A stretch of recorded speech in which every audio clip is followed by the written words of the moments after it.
Death Mask of Pancho Villa, written by the grandson of a villista dorado. Viva Pancho Villa y sus dorados del norte.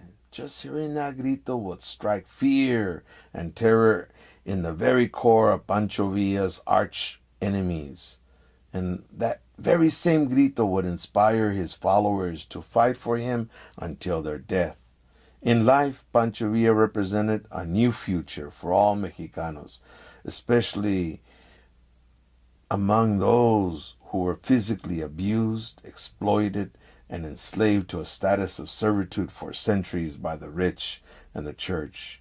He embodied the new Mexico after the 1910 Mexican Revolution, but sadly, like all champions of the people, he was silenced.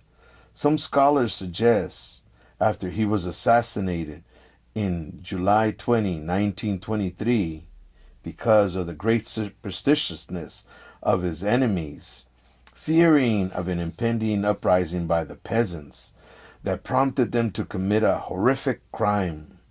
3 years after Pancho Villa's death in 1926, his grave plot was desecrated, his body mutilated, his head severed and stolen.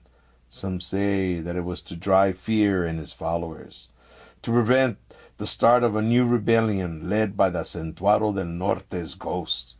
Yet it is widely rumored and speculated throughout Chihuahua that it was an American government conspiracy demanding his head be brought to the United States for his brazen attack on the U.S. citizens of Columbus, New Mexico.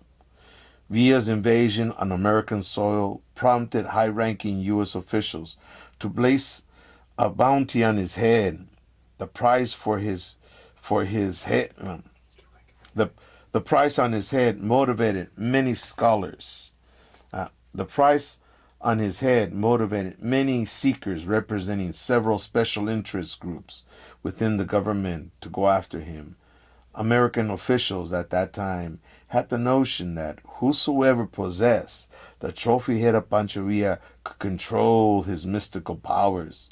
Top secret U.S. historical documents suggest that it was an attempt to restore a sense of tranquility and confidence among the Anglo citizens, living in fear of the man and his legendary exploits.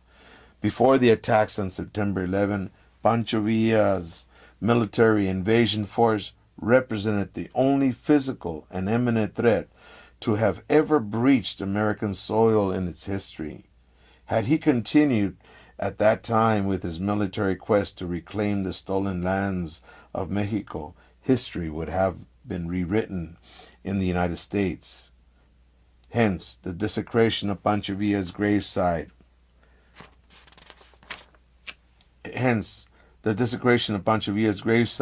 And the heinous mutilation of his corpse. His decapitation had only one measurable objective: to crush any foreseeable uprisings by the peasants of Mexico and those who immigrated into the United States. During Pancho Villa's autopsy, as his body laid outstretched after he was shot to death, a government entourage of officials were ordered to be present to witness and officiate the proceedings. The government demanded that a thorough documentation of his autopsy be made. Countless numbers of photographs were taken, documenting the multiple bullet wounds he suffered all over his body and head during the ambush. The attending physician conducting the autopsy, strangely enough, even made a facial plastered impression of his head, clearly evident on the casted mole were the visible marks where the bullets penetrated his skull. Pancho Villa's casted mole laid hidden and forgotten for many years in the private collection of the doctor's home. Upon the doctor's death, his grandson rediscovered its existence. When he began to look through his grandfather's belongings, officials in Chihuahua were notified of his existence, and they in turn commissioned a Chihuahuense sculptor to cast it into bronze after pleading with the doctor's grandson. But why make replicas of his of his plaster death mask. There are several key reasons Chihuahuenses give. First, they take extreme pride and honor to say Pancho Villa is their native son, who lived and settled there, and most importantly because he is buried in their state. But the strongest motivation given is the mysterious disappearance of his head, which is rumored to have been brought to the United States in an effort to sell it to the highest bidder.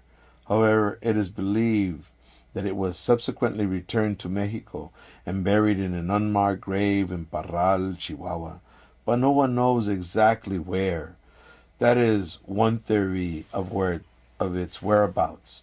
But for whatever macabre reason, many government officials in Chihuahua felt an urgency to reproduce it, perhaps in an effort to share it with dignitaries throughout the Republic of Mexico, possibly to gain political status in the political government arena.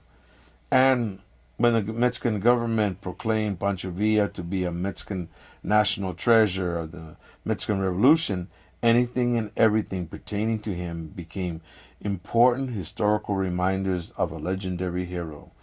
Even his home and all his personal belongings upon being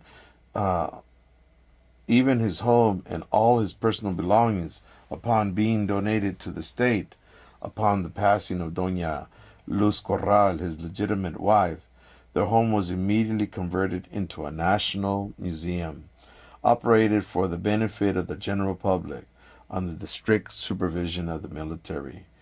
When a limited amount of bronze replicas were commissioned to be made, they immediately were considered as part of the National Treasure Mexico.